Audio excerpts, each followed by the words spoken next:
Excellent, monsieur.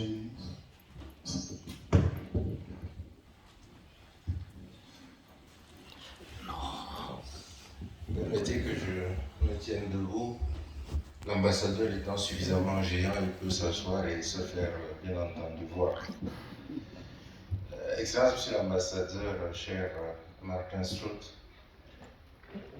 mesdames et messieurs, distingués participants, je voudrais tout d'abord exprimer des mots de remerciement à l'endroit de monsieur l'ambassadeur qui a bien voulu nous inviter à prendre part à cette importante rencontre autour de la Suisse dans le cadre donc de Promote 2022. Vous l'aurez remarqué, la cérémonie était prévue débuter à 9h30. Elle a débuté à 9h30. Ça m'amène tout simplement à vous dire une chose qui est la particularité de la Suisse, au point où, pour parler de ponctualité, on dit pünktlich wie eine Schweizer Uhr, être ponctuel comme une montre suisse. C'est une expression qui dit beaucoup sur un pays dont la superficie est moins du 10e de la superficie du Cameroun. Un pays pour lequel la population, évidemment, représente aussi le tiers de la population camerounaise. Mais un pays qui, au plan mondial, est placé autour de la 17e, 18e position au plan économique, et qui a des finances publiques saines, qui a une compétitivité extérieure des plus importantes au monde, et qui a fait de l'intégration socio-économique des jeunes une de ses priorités. Mieux, quand on parle de précision et d'excellence, on se réfère généralement à la Suisse. Pourquoi est-ce que cela doit retenir toute notre attention?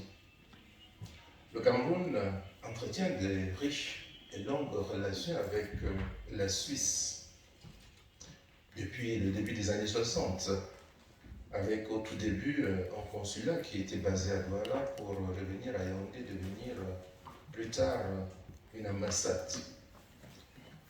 Cette relation est bien entendu entretenue au plan aussi bien public que privé par des actions fortes de développement et de renforcement des échanges entre ce pays et le nôtre. L'ambassadeur lui-même et le modérateur a fait cas des aspects qui caractérisent la Suisse de manière beaucoup prononcée. Le thème de cette journée est un thème central.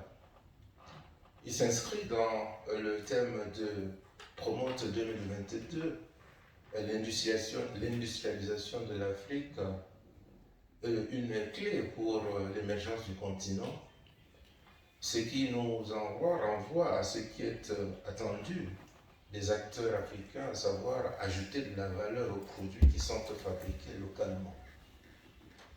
Mais quand on parle de produits, ce n'est que le résultat de l'action des hommes et des femmes. Ces hommes et ces femmes, si nous tenons compte du contexte mondial qui connaît une mutation forte, des changements rapides, et une population, surtout africaine, qui va de plus en plus augmenter au point où, à l'horizon 2050, le continent africain sera le plus peuplé du monde, avec, bien entendu, les jeunes au premier rang. C'est un atout majeur, mais c'est aussi un défi important. Atout majeur parce que la jeunesse est la force qui fait bouger les économies et accompagne bien entendu l'épanouissement social et culturel. La jeunesse est aussi un défi parce qu'il faut l'insertion professionnelle.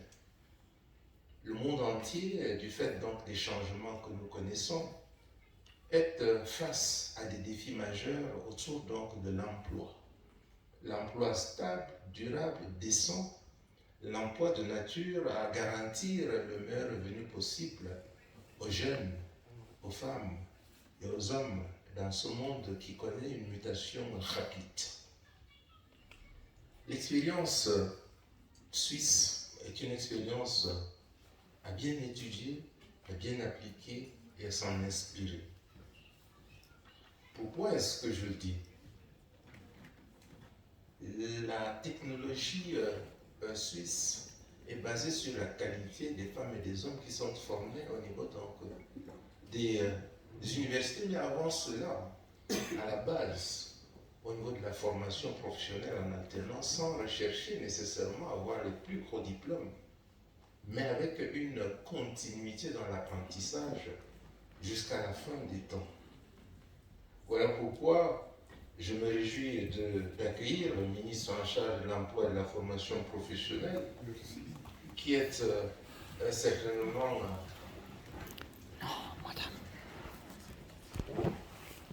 certainement une des autorités qui a la lourde mission, la lourde charge d'assurer la mise en œuvre cohérente et efficace des politiques publiques qui visent à faire de l'emploi jeune, l'emploi des femmes et des jeunes hommes, un emploi qui leur permet de s'insérer de manière réussie dans le monde du travail. Si vous permettez, j'aimerais bien voir l'assistance. Cette formation à laquelle je faisais allusion est une formation qui se base sur l'apprentissage très tôt. L'apprentissage sans perdre de vue l'acquisition des connaissances théoriques au niveau des écoles, au niveau des enseignements supérieurs. Le président de la République, son Excellence Paul Biya, n'a de cesse de dire que la formation dans la quête pas seulement du savoir, mais du savoir-faire est fondamentale pour la réussite des économies de demain. Cette formation, c'est le chemin le plus indiqué vers l'industrialisation.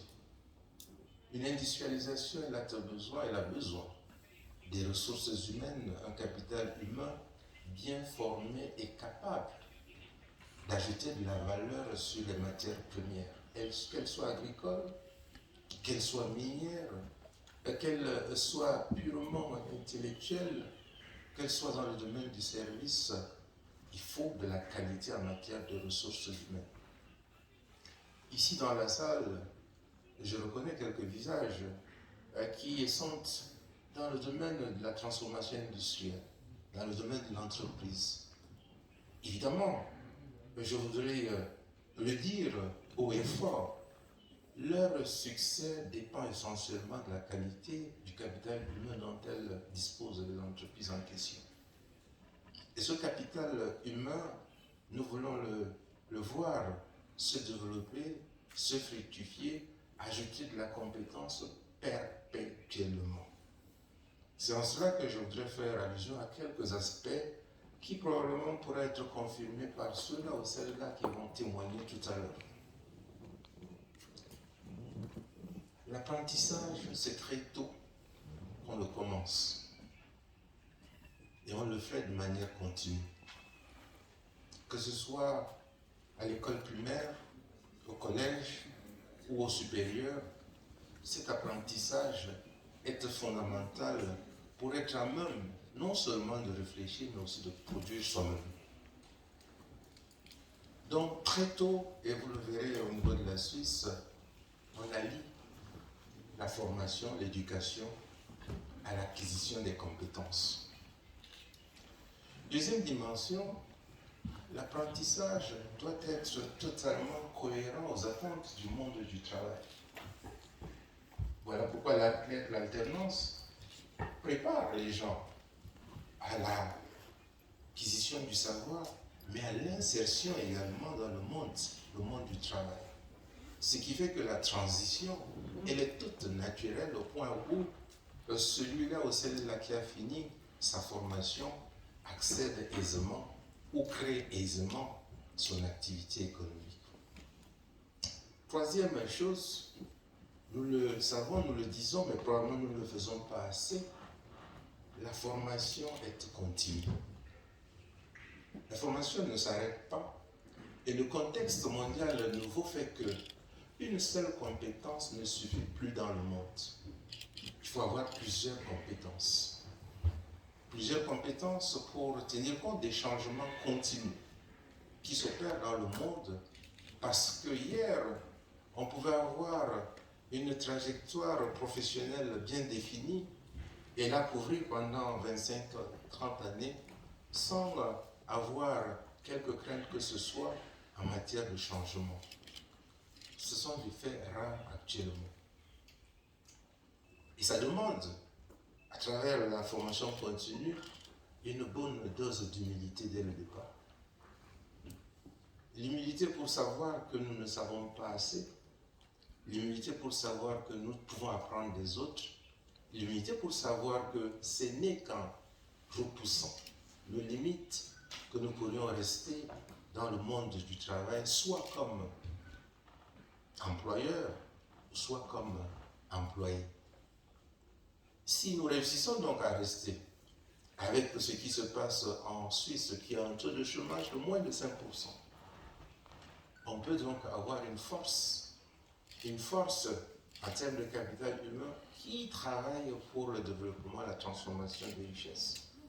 Si vous regardez la structure du produit intérieur brut de la Suisse, le secteur primaire représente moins de 1%. Le secteur secondaire, c'est autour de 20%. Et le secteur tertiaire, c'est plus de 70%. C'est un choix stratégique qui a été celui de la Suisse et qui a donc construit son modèle autour donc de la formation, l'éducation. D'où le choix stratégique qui a été fait par la Suisse, je pense en 2020, dans le cadre de sa stratégie de coopération avec l'Afrique pour la période 2021-2024, pour mettre un accent sur un aspect fondamental, l'éducation, la recherche, l'innovation. L'éducation, je souhaite réitérer le choix stratégique du Cameroun, celui de placer le capital humain comme un des piliers majeurs de sa stratégie nationale de développement SND 30. La Covid-19, la pandémie que nous connaissons depuis la fin 2019 jusqu'à présent, nous amène aussi à comprendre une fois de plus que le développement doit mettre au cœur de ses préoccupations, l'humain. Et l'humain, sa valorisation commence par son éducation, par sa formation, pour que l'humain puisse être digne dans la société, parce que capable d'être relativement autonome à travers l'emploi, un emploi décent, un emploi durable.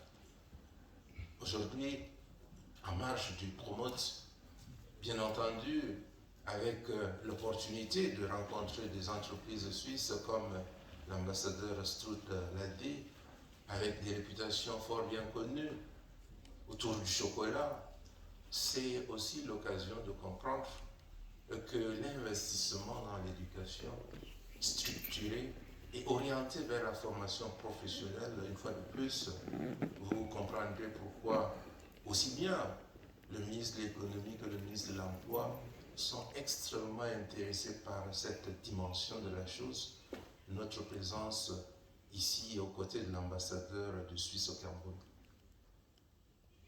Les enjeux de demain, c'est aussi les emplois de demain. Ce sont des emplois, et je voudrais le dire très honnêtement, que nous maîtrisons encore très peu. Les emplois de demain, ils seront définis par les compétences, les jeunes d'aujourd'hui et de demain.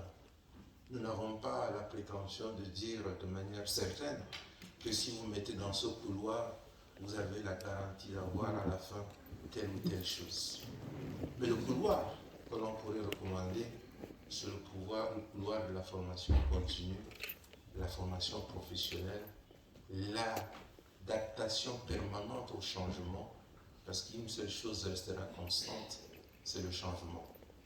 Et si nous devons arriver à l'industrialisation à terme, il faudrait bien que ces ressources humaines, ce capital humain qu'on a souvent perdu de vue pour se focaliser sur le capital matériel ou financier, ce capital ramené au centre des préoccupations et nous voulons, Monsieur l'ambassadeur, ainsi que vos différents compatriotes ici présents représentant les entreprises suisses, mais également ceux de nos compatriotes qui vont témoigner tout à l'heure sur la base de leur expérience dans ce pays à la diversité reconnue, en partant déjà de la langue, avec 4 langues nationales qui constituent un pays de référence en matière de formation professionnelle, un pays de référence en matière de petites et moyennes entreprises, un pays de référence en matière d'innovation technologique et de la qualité dans la réalisation.